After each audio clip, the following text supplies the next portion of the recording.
Welcome to True Wild West Love Stories, where every legend hides a heartbeat and every scar tells a truth. Thank you for watching True Wild West Love Stories, where every legend hides a heartbeat. If this story touched your heart, don't forget to subscribe, like, and share. And tell us in the comments, do you believe redemption still exists in a world like this? The sun had barely risen over the scarred horizon when the cowboy known across the frontier as Reed Malloy guided his weary horse along the edge of Redwater Canyon. The earth was still cool from the night, dust lying over the ground like a thin veil, untouched except for occasional hoofprints of wild mustangs and the meandering trails of desert lizards.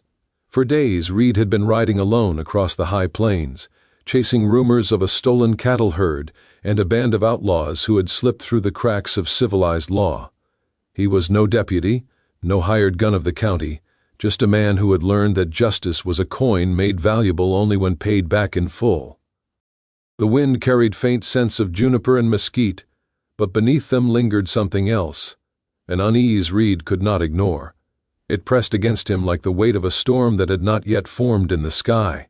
His instincts, sharpened by years of moving through the ruthless land, told him that Redwater Canyon was hiding something alive yet silent, something waiting to be found. Reed slowed his horse at the first sign of disturbance, a trail of dragged footprints across the basin floor, half concealed under wind-blown dust. The marks suggested struggle, resistance, and desperation, the kind that came from someone being pulled rather than willingly led. The tracks cut toward a cluster of weathered trees standing alone against the rocky backdrop. Their twisted branches reached upward in crooked shapes, like bony hands trying to claw a way out of the parched soil. From afar, they were ordinary landmarks to the casual traveler, but to Reed, who had spent years reading the secrets of the land, they were as revealing as written words.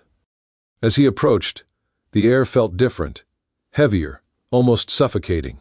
Something hung from one of the trees, something small, something human. Reed urged his horse into a faster stride until he reached the cluster of trees.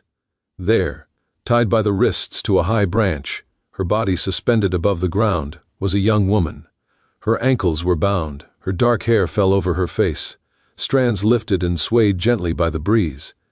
Reed recognized the markings on her clothing before he even saw her face. She was Apache.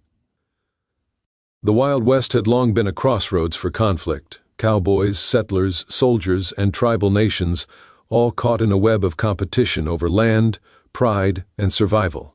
Encounters between cowboys and Apache were often filled with distrust, and yet Reed felt no hesitation. The girl's breath was faint but present, her chest rising with slow, shallow movements. Whoever had hung her there had not intended a quick death. It was a torture meant to be witnessed, a message meant to be read. The ground beneath her feet told more of the story. Boot prints from several men, the ashes of a campfire long extinguished, and a broken branch coated with dried blood. Something violent had taken place here. Reed searched the area with careful precision, absorbing every detail, piecing together the scene like fragments of a puzzle scattered across the desert. The girl had not been hung there by Apache enemies. The tracks did not match tribal moccasins. These were heavier, wider prints, white men's boots, possibly 5 or 6 sets. The position of the girl's body suggested she had been hung recently, likely within the last few hours. Reed noted the rope, coarse, cheap, the kind sold to drifters in trading posts along the frontier. Nothing here felt like a tribal execution. This was something else, something colder and crueler. He cut her down gently, letting her fall into his arms as if she weighed nothing at all. Her skin was scratched, her wrists were torn from the rope's pressure, and dust covered her clothing. Yet beneath it all, she carried the marks of a warrior's daughter, braided patterns woven into her belt, handmade beads around her neck, and an aura of resilience that even near death could not strip away. When Reed laid her softly on the ground, her eyes fluttered open for a brief moment. They were dark, alert even in their weakened state, and filled with a mixture of fear and warning. Reed sensed immediately that she was not a helpless wanderer, nor the victim of random cruelty. She was carrying a secret, one that someone had tried to extract from her or silence forever. The wind swept across the canyon again, but this time it carried something else with it, distant hoofbeats. They were faint, rhythmic, and growing louder. Reed knew well enough that no one rode this way without reason. The land was too treacherous, too exposed. Anyone approaching had either seen him or was sent to confirm the fate of the girl. Reed lifted her in his arms, bringing her behind the tree's shadow, scanning the ridges around him. The canyon's walls were steep and jagged, perfect for ambush. He felt the familiar surge of alertness ripple through him, the quiet awareness of danger that had saved his life more times than bullets ever had. He placed the girl gently beside a fallen log, partially hidden, but kept his hand close to the revolver holstered at his hip. The hoofbeats became clearer, echoing between the canyon walls. Reed recognized the sound of multiple horses moving at once, not in a casual ride but in a controlled, synchronized manner. These were not travelers. These were the same men who had hung the girl in the tree. From behind a distant ridge, a group of 5 riders appeared. Their horses were restless, muscles tensed, hooves kicking up dust. The riders scanned the basin, searching for something or someone. Reed didn't move. His breath was steady. The desert around him felt silent except for the pounding of hooves, the creaking of saddles, the occasional metallic jingle of rifle barrels swaying against belts. Then Reed noticed something else. The riders' eyes were not scanning randomly. They were looking directly toward the trees, directly toward him. It was then Reed understood. Saving the girl was not a fortunate interruption. It was the first step into a trap already set around him, and now he stood at its center. The riders dismounted and began walking toward the hanging tree with slow, confident steps, unaware that the girl was gone and that the man who had rescued her was watching them from the shadows. Reed steadied himself. The girl's breathing remained weak, but she was alive, and whether by fate, chance, or destiny, their paths had now intertwined in the middle of a desert brimming with danger. He did not yet know who she was. He did not yet know why she had been chosen or what secret she carried. But he knew one thing with absolute certainty. The men coming toward him had not expected resistance, and they would not let either of them leave without a fight. The riders moved with the steady confidence of men who believed the land belonged to them. Their boots hit the ground in slow, heavy thuds as they dismounted, scanning the area with practiced eyes. Reed Malloy watched them from the shadow of the twisted trees, his breath controlled, his posture unmoving. Only his eyes shifted, tracking each man's approach, measuring the distances, calculating the risks. Dust whirled around the canyon floor as the early morning wind picked up, sweeping the ground clean of any mercy that might have lingered there. The Apache girl lay hidden behind the log, unconscious yet breathing. Every few seconds, Reed glanced toward her, making sure she still clung to life. Even in her weakened state, she carried the aura of someone important, someone whose fate had drawn danger straight into the heart of Redwater Canyon. The presence of these men proved it. They had returned with purpose, and the way they scanned the hanging tree revealed their intent. They expected to see her lifeless body dangling where they left her. Instead, they found only an empty rope swaying gently in the wind. One of the riders stepped forward to inspect it. When he grasped the rope's end and lifted it with a jerk, the cut fibers revealed a clean blade stroke. Reed saw the man pause, tilt his head slightly, and study the edges as though replaying the moment of sabotage in his mind. The rope had not broken on its own. Someone had intervened. A tension settled over the canyon as the men exchanged glances. Though Reed could not hear their voices from his hidden position, their expressions spoke enough. They were unsettled. Their plan, whatever it had been, was unraveling. The man holding the rope turned toward the basin and signaled the others to spread out. Immediately, the riders branched off in different directions, boots crunching over rock and sand, rifles resting in their arms with a readiness intended to be intimidating even in silence. Reed understood he had only moments before they discovered the girl. His instincts urged him toward action, but his caution kept him rooted in place. The canyon walls made escape nearly impossible without confrontation. The tracks around them were too clear, too open.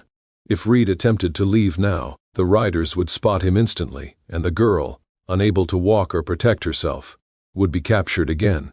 The thought of abandoning her was never an option.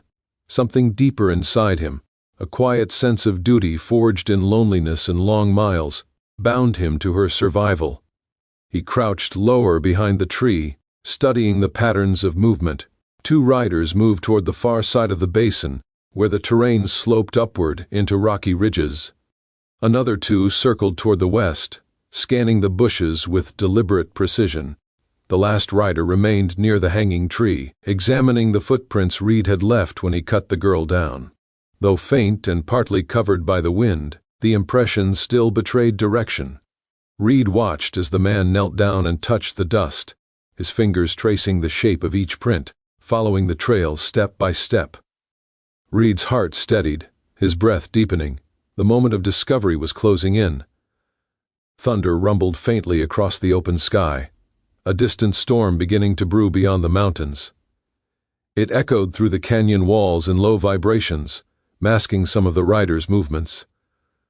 Reed used the shifting noise to reposition himself slightly, preparing for the inevitable confrontation. His revolver remained holstered, but his hand hovered close, ready for whatever the next few seconds demanded. Bloodshed was never his first choice, but the West rarely granted choices at all. The rider following Reed's tracks moved closer, step by cautious step. His boots sank into the dust with soft crunches that grew louder as he approached. With each pace, he drew nearer to the fallen log where the Apache girl lay hidden. Reed could see the side of the man's face now, the narrow jawline, the unshaven stubble, the hardened look of a man accustomed to cruelty. He bent down again, touching the dust near the log. His gaze shifted to the wood itself, then to the faint outline of a human shape partially concealed beneath the shadows. The man reached forward, and in that heartbeat-long moment, Reed made his decision. He slipped from behind the tree, moving with swift precision, stepping silently over the ground. Before the rider noticed, Reed grabbed him from behind, one arm around his chest while the other yanked him backward into the shadows. The man struggled, his boots kicking up dust, but Reed held firm, dragging him away from the girl. A brief scuffle followed, a silent, desperate fight carried out with clenched jaws and gritted teeth. Reed overpowered him, forcing him to the ground until the man went still, unconscious but alive. Dust settled briefly over the struggle, drifting lazily in the air before dispersing into the open canyon. Reed knew the silence wouldn't last. The other riders had spread too far to witness the scuffle directly, but they would notice their companion's absence soon enough, and the moment they did, the full weight of the trap would fall upon him. He knelt beside the Apache girl again, checking her breathing. Though weak, it remained steady.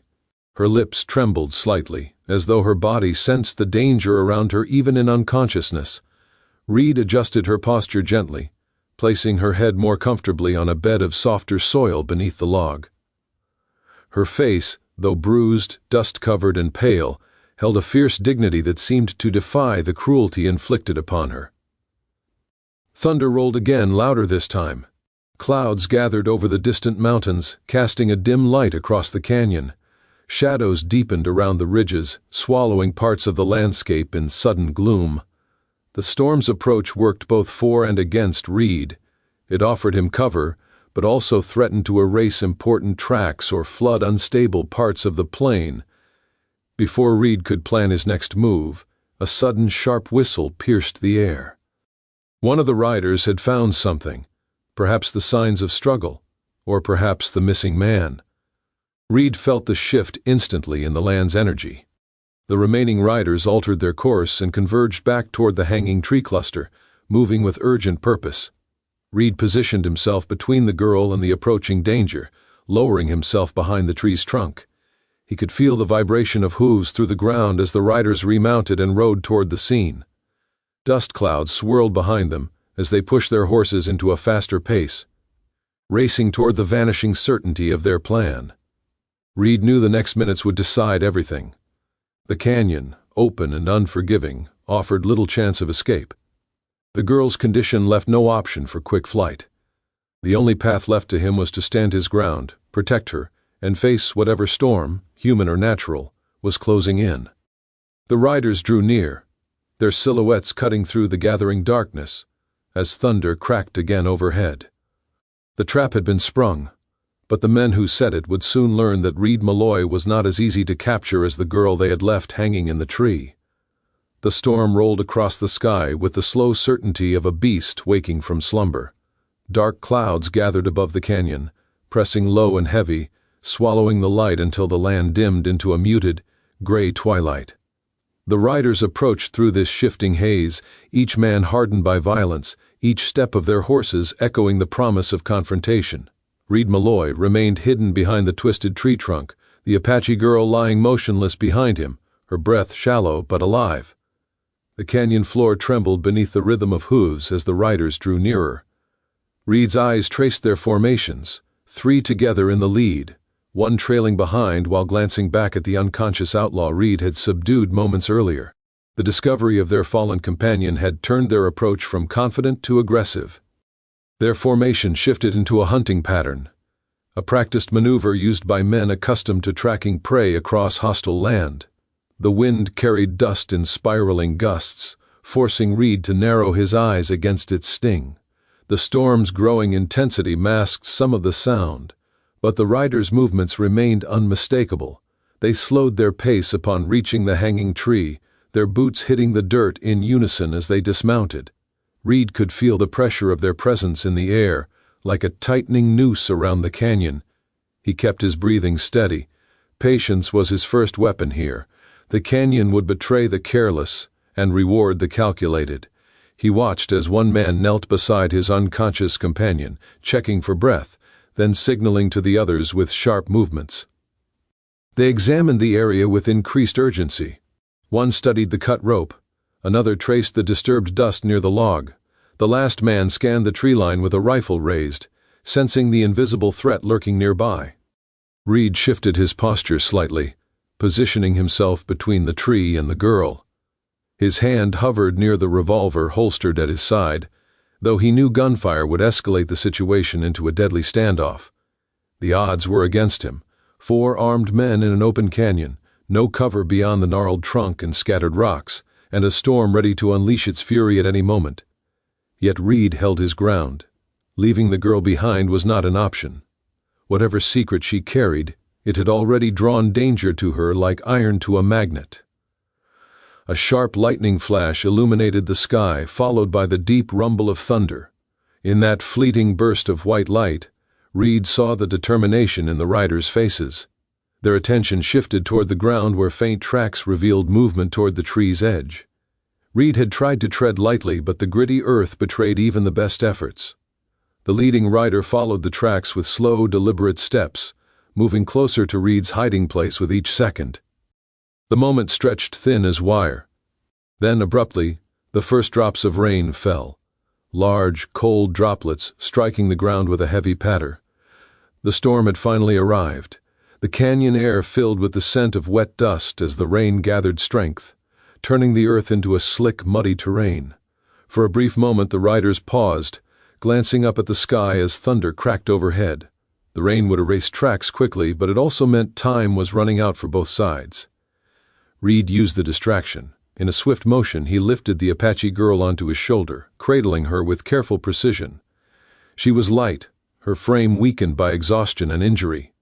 He moved silently from the log's shadow toward the narrow rock fissure at the canyon's edge, a small crevice he had noticed earlier, barely wide enough for a man to slip through. The fissure curved sharply inward, forming a natural shelter carved by centuries of wind and rain. It would provide momentary cover, though not a lasting escape. Behind him, the riders regained their focus. They noticed the shifting shadows, the faint rustle of movement against the rain. One man pointed toward the tree, shouting unheard words drowned out by thunder. Reed slipped into the fissure just as the riders moved toward his previous position. The crevice walls brushed against his shoulders as he pressed deeper, carrying the unconscious girl with slow, deliberate steps to avoid sliding on the wet stone. Inside the fissure, the storm's roar softened into a muffled rumble. Reed laid the girl gently on the driest part of the ground, checking her pulse again. Her skin was cold, but her breathing remained steady. Raindrops trickled down her face, mingling with the dust and blood, washing away the signs of torment that clung to her. Despite the storm's chill, she seemed warmer than before, perhaps from the adrenaline coursing through her body, or perhaps from the nearness of shelter. Outside, The riders reached the tree and discovered new signs of escape. They spread out again, their boots slipping in the forming mud, their eyes darting around the canyon floor in frantic search. One man found Reed's footprints leading toward the rock wall. His hand traced the indentations in the wet earth, following them to the fissure's entrance. He called out to the others, and all three converged near the narrow opening. Reed watched from the shadows as the first rider peered into the crevice. The man's silhouette was framed by the flickering light of distant lightning, his posture tense, his rifle held at the ready. The fissure's entrance was too narrow for all of them to enter at once, but one man was enough to challenge Reed in the confined space. The rider stepped forward, leaning slightly to look deeper. Reed remained silent, unmoving, a statue carved from the darkness itself. The rider paused, perhaps sensing the danger, perhaps feeling the canyon shift beneath his boots. Lightning crackled again. This time it struck somewhere close, so close that the ground quivered from its force. The flash of light stunned both sides for an instant, blinding them in its brilliance. The crack echoed through the canyon like the roar of a mountain splitting apart. The horses panicked first, neighing and rearing against their reins. The riders turned, trying to calm them, but the animals refused to be soothed. Their frantic movements disrupted the search momentarily, giving Reed a few precious seconds. The rain intensified, pouring down in heavy sheets, transforming the canyon into a river of flowing mud and slippery stone. Visibility dropped quickly as the storm consumed everything in a veil of gray. The rider who had peered into the fissure stepped back, shielding his eyes from the rain. He shouted to the others, gesturing toward the narrowing walls and the unstable ground forming near the fissure. The risk of rockfall became too great. For now they retreated, still searching but forced to widen their area. Reed exhaled slowly, knowing the respite would not last. The storm bought him time, nothing more. The riders would regroup as soon as the rain eased, and the canyon offered few places left to hide. The Apache girl began to stir then, shifting slightly on the cold stone. Her breathing accelerated, her eyelids fluttering. She was waking, fragile, confused, but waking. As Reed leaned closer, the storm's roar seemed to fade for a brief moment. The girl's awakening marked a turning point, because with consciousness would come memory. And with memory would come answers about why she had been hunted, tortured, and used as bait in a deadly trap. The storm raged through Redwater Canyon with a fury that seemed almost personal, as though the sky itself sought to cleanse the land of the violence unfolding below. Rain pounded the ground until the dust turned to mud, until every rock glistened under the dim bursts of lightning. Within the narrow fissure carved into the canyon wall, Reed Malloy knelt beside the Apache girl as she drifted between consciousness and the shadowed haze of her ordeal. Her breathing quickened, her body trembling not only from cold, but from the return of memories that had once been locked behind the fog of unconsciousness. Her eyelashes fluttered, and slowly her eyes opened. They were dark and alert, though clouded with confusion and exhaustion. For a moment she lay still, staring at the stone ceiling of the fissure as though unsure if she was alive at all. Reed observed her through the half-shadow, noting the gradual awareness forming in her gaze. She carried the aura of someone who had been trained from youth to read the world around her, trained to see danger before it appeared, and to understand silence even when it spoke louder than noise. As she attempted to sit up, the weakness in her limbs caused her to sway. Reed steadied her with a careful, protective motion, ensuring she did not fall back against the hard rock. Her breathing remained shallow, but her eyes sharpened with growing recognition as she took in her surroundings, the narrow shelter, the rain pounding outside, the distant muffled sounds of riders still searching through the storm. She pressed her hand lightly to her side where bruises formed dark shadows beneath her clothing.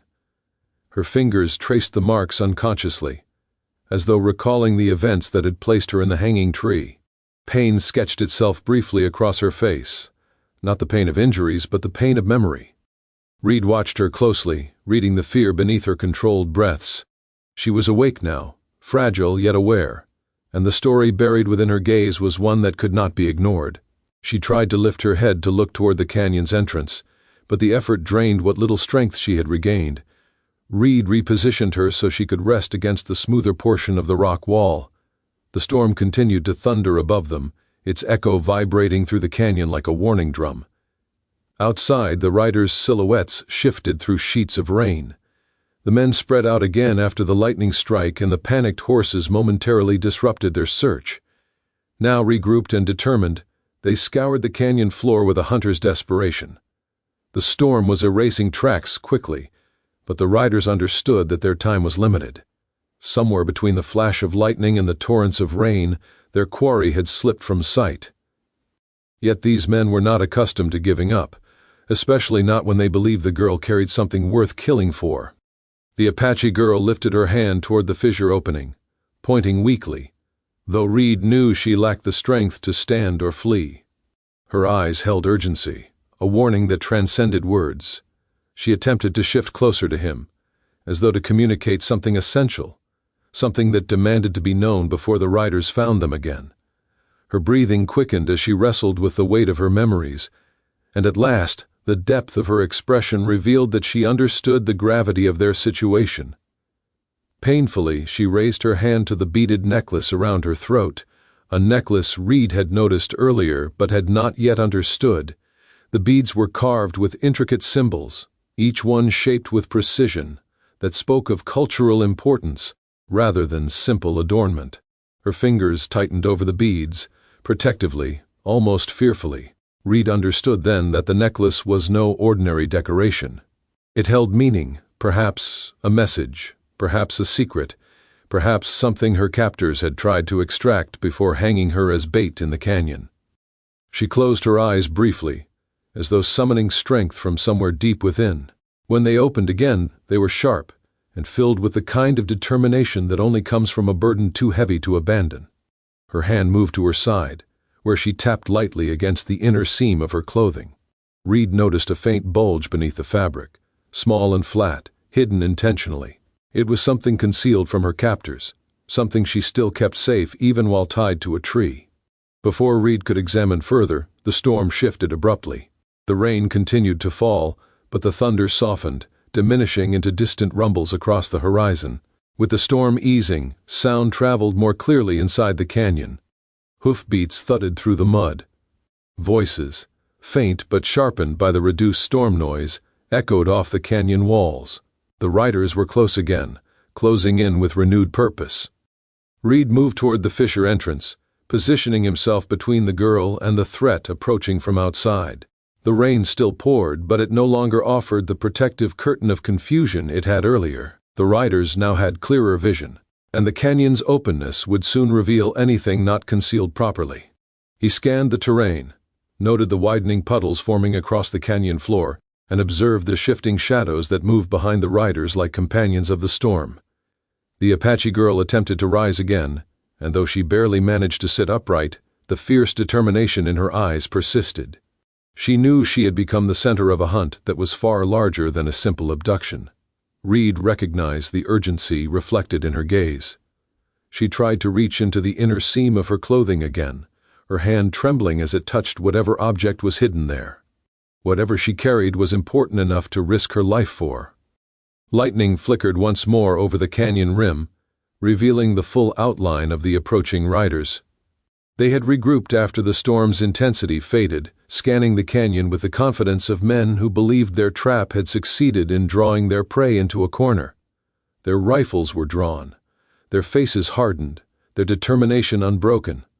Reed knew he had only moments left. The girl, gathering the final threads of her strength, reached out toward him, her hand closing around an invisible truth. Her breath trembled, and her eyes revealed what her weakened body could not articulate. She was ready to show him what she carried and why she had been hunted. But before she could reveal it, the unmistakable crack of a rifle echoed across the canyon, sharp, violent, and dangerously close. Stone fragments exploded against the fissure wall, scattering dust over Reed and the girl. The riders had seen movement, and now the canyon had become a battleground. The rifle shot fractured the canyon's uneasy silence like a strike of lightning without thunder. Shards of stone burst from the fissure wall, spraying dust and gravel into the confined shelter where Reed Malloy protected the weakened Apache girl. The echo thundered across the canyon, rebounding from one jagged wall to another until it dissolved into the distant rumble of the retreating storm. Reed shifted closer to the fissure's entrance, his muscles coiled with the instinctive readiness of a man who had survived too many ambushes to count. Outside, the riders reloaded with ruthless precision, each motion revealing a disciplined coordination that marked them as more than wandering outlaws. These were men hired for a purpose, men who knew exactly what they hunted and what it was worth. Rain continued to fall, though with gentler rhythm now. The canyon glistened under a pale ghost-like light filtering through the thinning clouds. Mud gathered at Reed's boots, and shallow pools formed along the canyon's natural grooves. Every echo, every shift of water, every breath of wind carried the threat of discovery. Behind him, the Apache girl steadied herself against the rock, her breath growing shallower with each passing minute. But her eyes, still fierce despite exhaustion, remained fixed on Reed, urging him toward understanding. She pressed her trembling hand again against the hidden seam of her clothing, struggling to reveal what she had protected at the cost of her freedom, and nearly her life. Reed knelt beside her briefly, sheltering her from the line of fire. Her fingers slipped beneath the fabric of her inner lining, wrestling with the small object concealed there. At last, she pulled forth a flat pouch made of tanned hide, tightly bound with a braided strip of leather. Despite its size, the pouch carried a weight that was not physical but symbolic. It held something powerful enough that men were willing to kill and die to possess it. She held it out toward Reed, her hand trembling with something deeper than pain. There was urgency in her expression, a silent plea that escaped the confines of weakness. Reed accepted the pouch with the caution of a man handling a rattlesnake. The leather was warm from her body, worn from long travel, and marked with symbols etched in patterns Reed recognized as sacred to the Apache. This was no trinket or keepsake. It was something entrusted only to those chosen by the tribe's elders. Before Reed could investigate further, another gunshot cracked through the air, striking the edge of the fissure's opening. Stones splintered, dust exploded outward, and the canyon filled with the bitter scent of gunpowder mixing with rain-soaked earth. The riders had traced the sound of movement within the crevice. Their ambush was tightening. Reed pressed deeper into the fissure, shielding the girl with his body as another bullet ricocheted off the rock. The confined space protected them from a direct shot, but only barely. The riders were moving in closer, closing the distance with each round fired. Through the narrow opening, Reed saw their silhouettes shift in the dim gray light. One man moved toward the fissure entrance with calculated steps, rifle raised, waiting for any sign of movement. Another watched the ridgeline, ensuring no escape was possible. The remaining two circled toward the side, searching for higher ground to gain a vantage point. Reed knew the canyon's terrain well enough to read their intent. If they reached the higher ledge, they would have a clear angle into the fissure, a vantage point from which hiding would become impossible. He turned his attention back to the girl. Her breathing had grown ragged, her body shaking from weakness, and the cold lingering from the storm. Yet her eyes remained fixed on the pouch in his hand. Whatever lay inside, the secret she had fought to protect, was the reason she had been left as bait. The riders wanted it. They needed it.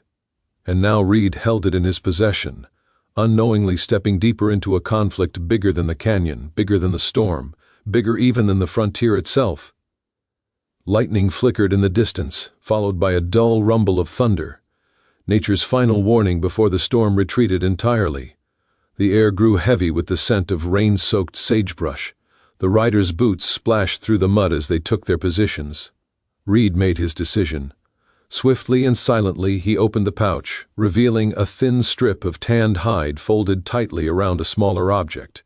He unwrapped it with caution, revealing something unexpected, something that shimmered even in the dim light of the fissure. It was a map. But not a map drawn on paper. It was etched on a piece of cured animal hide, decorated with tribal markings and symbols arranged in flowing patterns. Reed recognized the craftsmanship instantly. This was a sacred Apache trail map, an artifact detailing hidden routes, water sources, and pathways unknown to outsiders, a guide to places where the tribe kept their most protected secrets. But there was more. Folded within the map was a small metal crest, a Spanish insignia bearing the mark of an old expedition. Reed stared at it in disbelief. It was a relic from the days when Spanish missionaries and soldiers had wandered the desert in search of gold, seeking to chart the land long before settlers arrived. The crest was proof of something incredible, a lost Spanish outpost, perhaps even a hidden treasury or mission concealed deep within the Apache lands. Gold, land, power. This was why the riders hunted her. This was why she had been tortured, hung like bait, and left in the open. Reed understood instantly that he held something men would kill entire villages to possess. The Apache girl met his gaze, her expression filled with urgency. She touched the map weakly, then placed her hand over her heart. Reed realized she had not been running away with this map. She had been entrusted to deliver it, and her captors had tried to force her to reveal its meaning. Outside, boots crunched closer. The sound of mud shifting under heavy steps told Reed the riders had reached the side ledge. Time was gone. He tucked the map and crest safely inside his jacket, then lifted the girl carefully, preparing himself for the inevitable confrontation. The fissure would no longer protect them. The riders were closing in, and the canyon was no longer a hiding place. It was a death trap waiting to spring. Thunder rolled softly, the last breath of the departing storm. The riders' shadows loomed across the canyon floor, and Reed Malloy stepped toward the entrance of the fissure, ready to confront the men who would stop at nothing to claim the secret he now carried. Nightfall settled over the desert like a heavy blanket, dimming the world to deep purples and molten shadows. A cold wind swept the canyon floor, carrying sand in long whispering trails, as if the land itself released a tired sigh after too much death in a single day. The Apache girl stood near the mouth of Echo Canyon, her dark braid fluttering behind her, her eyes fixed on the last glow of dying daylight. She did not speak. She did not cry. She simply stood with the rigid stillness of someone whose heart had taken on more weight than her body could show. The cowboy remained a few paces behind her, leaning against a jagged boulder, his shoulder wrapped in makeshift bandages. The wound burned each time he breathed, yet the pain almost felt distant compared to the storm inside him. The sky above them still carried the faint residue of smoke from the battle that had raged only hours earlier, an eruption of gunfire, shouts, war cries, and desperate choices. Now, silence had reclaimed the canyon, broken only by the low crackling of a small fire and the restless stamping of his horse. He watched the girl, sensing the turmoil she tried to hide beneath that hardened stillness. She had lost family, perhaps the last of them. She had watched warriors fall, watched her homeland stained with the final echoes of a conflict that had been waiting to erupt from the moment she had been left hanging in that tree. The trap that had been meant for her rescuer had instead become a turning point in a chain of events none of them could have foreseen. A soft night breeze drifted past them, carrying a fragrant hint of crushed mesquite and distant rain. She slowly lowered herself to the ground near the fire, hugging her knees to her chest. The cowboy approached, sitting across from her without a word. Flames reflected in her eyes like shards of an old world struggling to survive. The stars gradually appeared overhead, thousands of glittering cold sparks scattered across a blackened canvas. Among them, one particularly bright star shimmered, low and solitary. The girl's eyes briefly lifted toward it. She rested her hands against the earth, tracing small circles in the sand, as though searching for memories buried beneath. The cowboy studied her movements. He sensed she was torn between two worlds, the world she had inherited and the world that fate had forced upon her. She had once been a daughter of the Apache plains, surrounded by warriors and stories that stretched across generations. Now she was a survivor with no certain home and no clear path. The fire crackled again, releasing a few sparks into the night. She watched them rise, drifting until they vanished into the dark. Her breathing steadied. She reached for a small pouch tied at her waist, pulling from it a single smooth stone carved with ancient tribal patterns. She held it gently upon her palm. It had belonged to her brother. He had always carried it for strength. During the battle, it had slipped from his hand just moments before he fell. She had taken it, determined to guard the last piece of him. The cowboy could see the way her fingers tightened around the stone, as though afraid that letting go would erase the last thread tying her to her past. He wanted to ease her burden, but he knew words had no power here. only stillness and time could offer what she needed. Hours passed in that quiet, shared space. The moon rose high, casting an ethereal silver glow across the canyon floor. It illuminated the girl's face, softening the lines that grief had carved there. Her eyes drifted toward the cowboy's wounded shoulder. Concern flickered through her expression. She reached for herbs she had gathered earlier and gently pressed them against the bandage. The cowboy winced as the herbs stung the open flesh, but he remained still. She worked slowly, her touch careful and light. The smell of crushed wild sage filled the air, mingling with smoke and desert dust. She finished tending to the wound, then sat back, studying it with quiet satisfaction. The night deepened. Coyotes called in the distance, their lonely howls echoing across the rocky walls like mournful songs carved into the land. The girl's head lowered slightly, her eyelids heavy. It had been a day of chaos, exhaustion, and emotional reckoning. She fought sleep at first, but eventually her head rested against her arm, and she closed her eyes. The cowboy remained awake, keeping watch. He knew their troubles were not over. Men from Carter's gang who had survived would be hunting them by morning. They would want revenge for the sudden shift of power in the canyon. They would not care about innocence or justice. They would only crave blood to replace the blood they had lost. He glanced again at the sleeping girl. Protecting her felt like something he had not chosen, but had been chosen to do. Fate had roped him into this journey the moment he had cut her down from that tree. Each step since then had led him deeper into responsibility he never asked for, yet could not abandon. The horse snorted softly, sensing movement somewhere in the darkness beyond the canyon's bend. The cowboy slowly reached for his revolver, though his wound made the motion stiff and painful. He listened. Footsteps, light, careful, yet familiar. He exhaled slowly, realizing it was not the enemy but a young Apache boy who had survived the battle. He emerged from the shadows, his face streaked with dust and tears. He bowed his head respectfully toward the girl, and then toward the cowboy. The boy carried news. The cowboy read it in his solemn eyes even before he gestured toward the horizon. The tribe was gone, scattered or dead. Only a few survivors had made it out. The girl and the boy were all that remained of one branch of their people. A devastating truth settled over the campfire like suffocating smoke. Morning would bring choices, hard ones. The cowboy knew they could not stay here. The desert would betray them to their enemies. The boy motioned toward the north, toward the old hidden lands where some Apache groups still roamed, where safety might exist beyond the reach of Carter's men. The girl's eyes opened as the boy spoke to her in soft, trembling tones. She listened, clutching her brother's stone close to her heart. The decision formed between them without discussion. They would leave at dawn. They would ride toward whatever remained of her people, toward a chance at rebuilding a life that had been shattered in a single cruel day. The cowboy would accompany them, at least until they found shelter. His place in their world was uncertain, but the road demanded his presence for now. The fire crackled again, offering one last warm glow before fading into embers. Dawn slowly lit the canyon, washing the world in pale gold. The girl mounted the horse behind the cowboy. The boy climbed onto a small pony he had found. With a final glance at the place where everything had changed, the cowboy guided the horse forward.